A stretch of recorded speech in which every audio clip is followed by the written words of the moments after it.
Hi, and today with you I'm going to discuss the rumor about lowering the prices that have been circling the market for some time now. I'm sure all of you have heard about it. We are going to discuss the reason. I will tell you the technical and the real reason why this rumor is happening and why it might affect the market and how can we avoid it without lowering or cutting your production. First, let me explain to you that Egypt did not fully recover from the recession that we have been hit starting from 2019. Actually, the jump you have seen in the past 2 months was because of the depleting of stocks in all Alexandria, and not only in Alexandria, it's in all Egypt, and people were hoping that the price may go up so they can recover from the past losses. The main reason for the recession that we are still having till now, it's in all sectors by the way, it's due to the tightening regulations for the construction. Of course, you can see and you have seen the ads in the mega constructions that the government has been doing, but those projects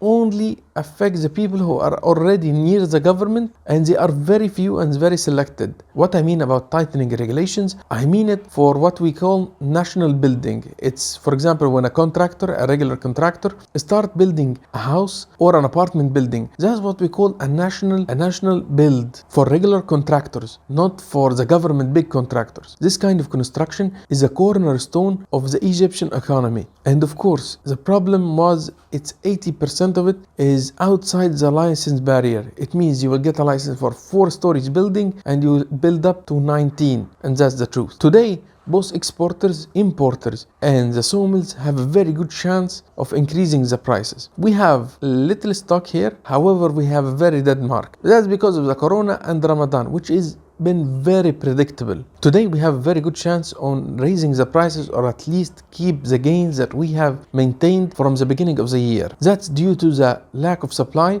from the Scandinavian countries and slightly demand from North African countries. We have had the problems getting some supply from the Scandinavia. The volumes we have had were very small, and everybody in the current market knew that. However, we have been flooded today for the 4th vessel coming in, and we have no market to sell it to. Before we had this flood, we have had a clear vision that the prices are only going up due to the lack of supply. So we are always telling our customers that the prices are going up and they should be heading upwards. They should store more volume. That sends us to the most common mistake the sawmills and big exporters do. Today, the biggest sawmills and the biggest exporters, they are only utilizing 2% of the market. Why? They are only selling to only six, and you know them by name, 6 importers out of more than 350 importers in all Alexandria. As you can see in the hierarchy pyramid, you can see the sawmills, big exporters, and then below them you will find the big importers, which I'm calling tier 1. Those are the importers who are actually monopolizing most of the timber business. Below them you can see the tier 2 importers, whom they can buy like 2,000 or 3,000 cubes at a maximum volume, not 15 or 20,000 per transaction like the big importers. Below them you can see the regular customers, the wholesalers, the construction and the furniture business, whom actually we are selling to, all of us are selling to. In a good market, in a usually good market, the big importers, they sell to tier 2 importers. Actually, they are counting on doing so. For example, if a big name, I wouldn't say any names of course, but if a big name have like 20,000 cubic meters, he can sell up to 10,000 cubic meters to another importers, smaller import. That's what we call it, bill of lading sale. And that's regular in our kind of business. The big importers, they don't have enough cash to supply the whole operation. And you can see that they have been leveraged by either credit from the exporters or selling to other importers by getting an advance, for example, and sell like half of the volume directly to the importer with $5 or $10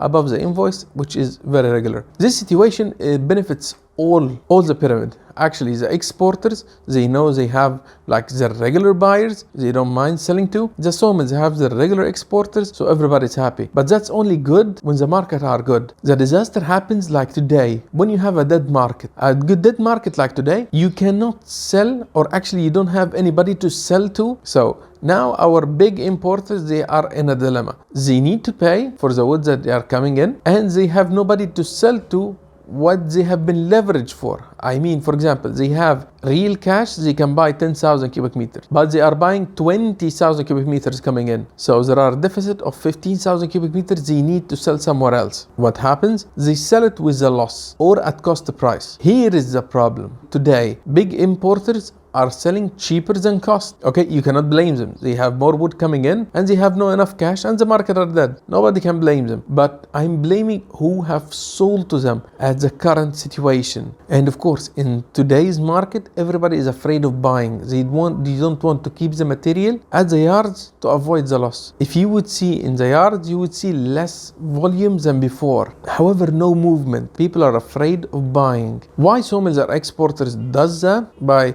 only utilizing 2%, they think if they give the wood to other importers, they will compete with themselves. On the contrary, what's happening today, they are competing already. They are not competing, they are just competing with the market. What I mean is, for example, today, if you are selling at $235, your 6 grade, and your big importer, or actually your biggest customer, are selling it at a cost or even less. If you count the taxes and everything and the cost, I mean, roughly talking.